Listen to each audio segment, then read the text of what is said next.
Hello and welcome to Chelsea. I haven't been here in a while, so I thought I would take you all along to some shows that have just recently opened. And we're going to start the day at Vito's Schnabel Gallery to see an exhibit by Mariana Oushiro. The exhibit is titled Supernova, and the forms that she creates on her canvases look just like that. There's definitely a Kandinsky-esque vibe to her works, but instead of being inspired by sound and music, Oushiro is inspired by movement. She creates these impressively large-scale works by layering unstretched canvas flat on the ground and then moving around the work. And her materials of choice are charcoal, pastels, pigments, and oil.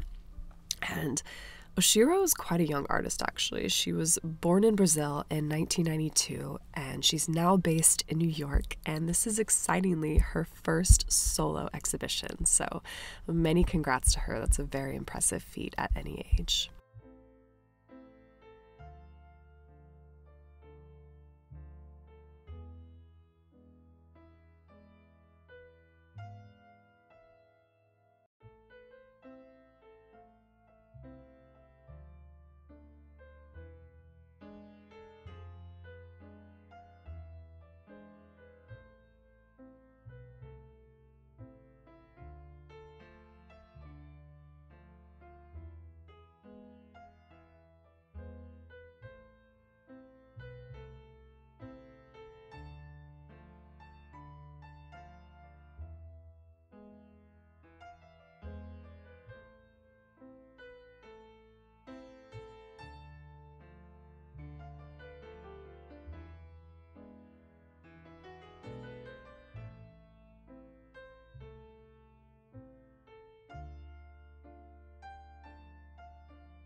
The next stop of the day is to Petzel Gallery to see an exhibit of works by Joe Bradley. And this is the first exhibit for the artist since leaving Gagosian in 2021 and joining Petzel. And he actually hasn't had an exhibit in the last 6 years, so it's really nice to see these new works. The exhibit is titled Boga Marga, which Boga means enjoyment and Marga means path in Sanskrit. So the title can roughly be translated as a path towards enjoyment. So maybe the show is meant to represent a period of positive transition for the artist. Let's hope that Petzel will be a better fit for him, because at the age of 47, there's still a lot that we can expect from him in his career.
The next stop of the day is to see another painting legend, Nate Lowman, at David Zwirner Gallery.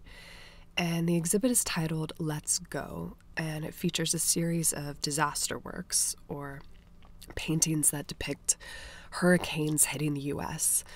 And this subject matter wasn't chosen randomly, but to highlight the impact of climate change, as well as the, quote, deeply rooted economic and racial disparities of those affected by the storms.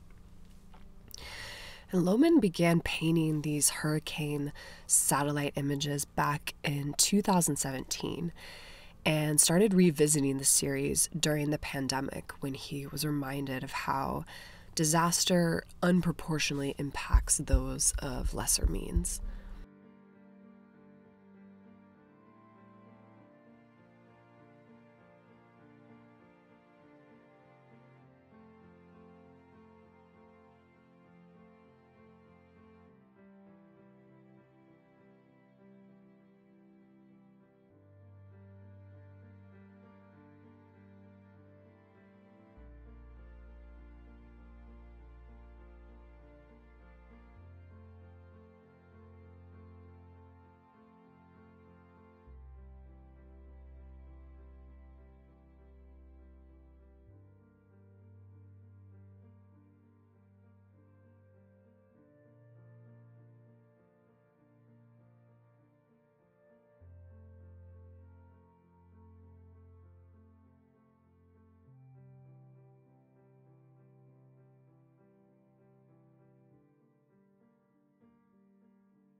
We're now heading down the street to Jack Shainman's 20th Street location to see an exhibit of works by the late Barkley L. Hendricks.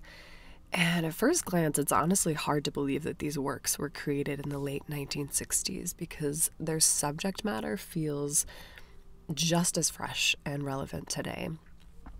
And the exhibit is titled In the Paint, which means roughly to give something your all.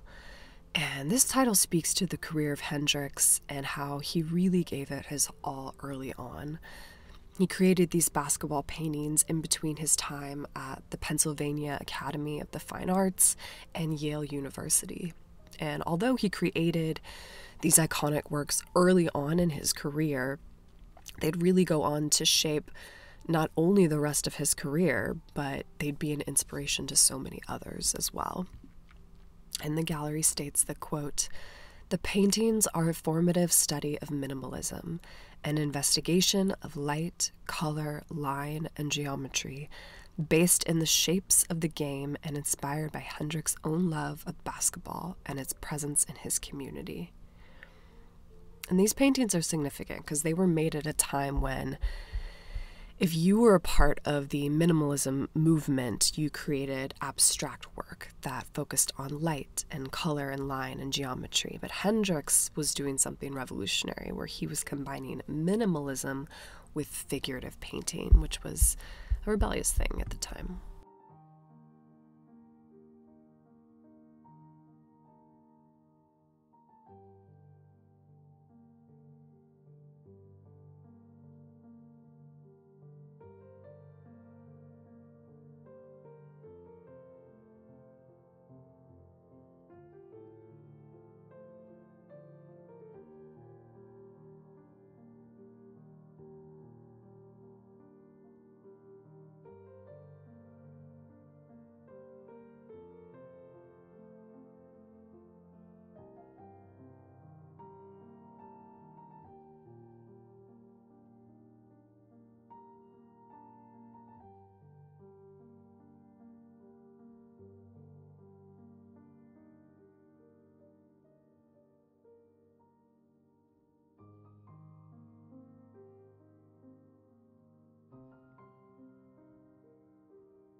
And the next stop of the day is David Zwirner's second location in Chelsea to see an exhibit of works by Juan Muñoz.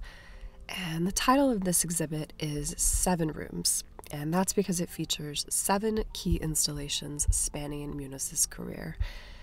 And so this room is the first one I'm going to show you, and this is titled The Wasteland, which features this one soul sculpture. And this was one of the first installations that he did back in 1986. This room is called 4 Piggybacks with Knives. Each room is very literal, I will say. And these are works that were created in 2001. And from afar, he wanted to reference the form of a classic Greek sculpture. But if you look at the figures' faces up close, they have this madness to them that's really anything but traditional. And I find that that's very characteristic of his works.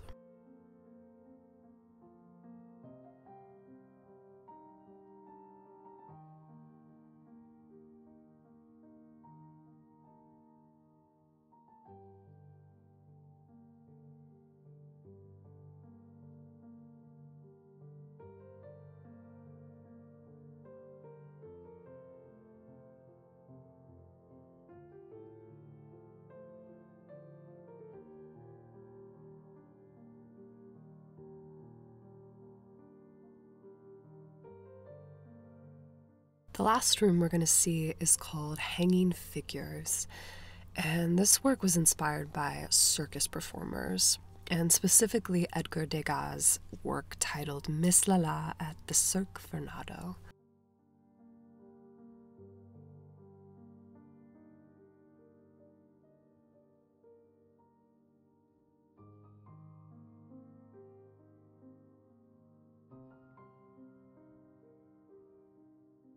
The next stop of the day is to Luhring Augustine Gallery, which I will admit I haven't been to in a while. We're going to see an exhibit by Eva LeWitt, and if that name sounds familiar, it's because Eva is indeed the daughter of the famous Saul LeWitt. And the show consists of 21 unique sculptures that are made up of silicone and metal beads. And I just love how there's such perfect symmetry and geometry in these pieces that's slowly revealed as you walk past it.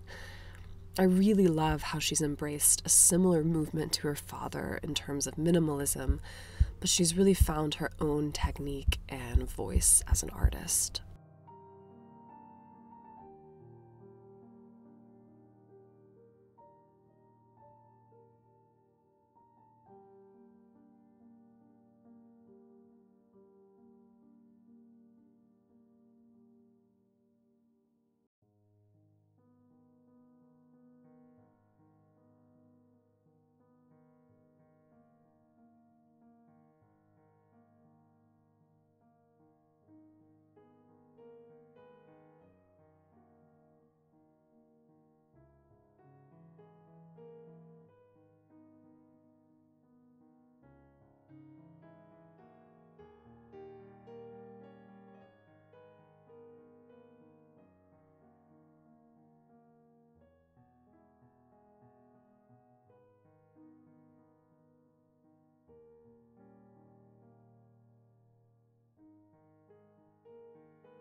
The next stop is to Jack Shainman's second Chelsea location, which is on 24th Street, to see an exhibit by Claudette Schreuders.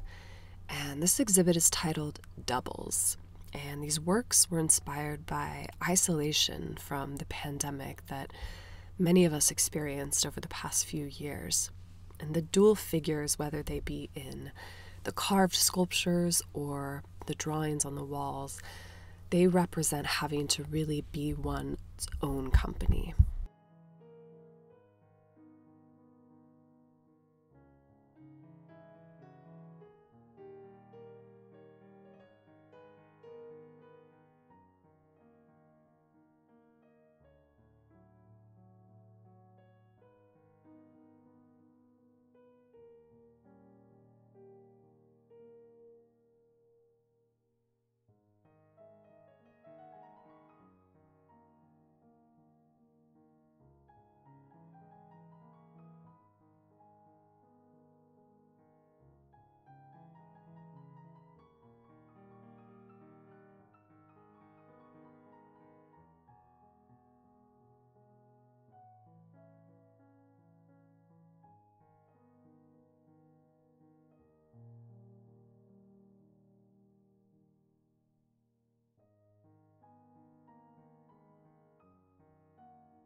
We've now headed down the street to Gagosian Gallery to see Damien Hirst's exhibit, which is the final exhibit of the day.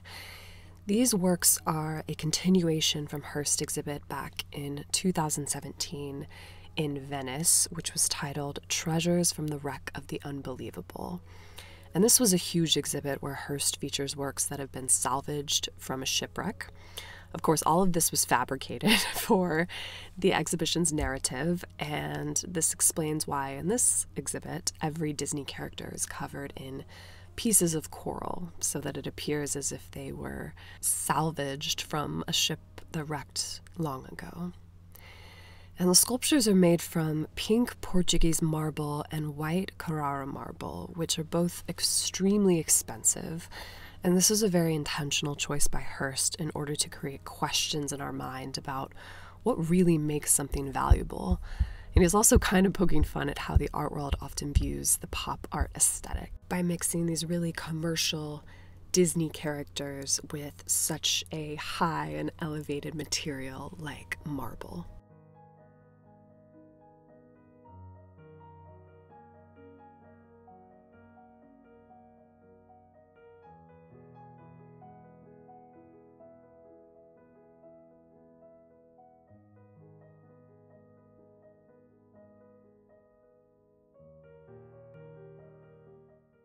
I hope you all enjoyed this little tour of Chelsea. Let me know which exhibits were your favorite, and I will see you all in another neighborhood at another time.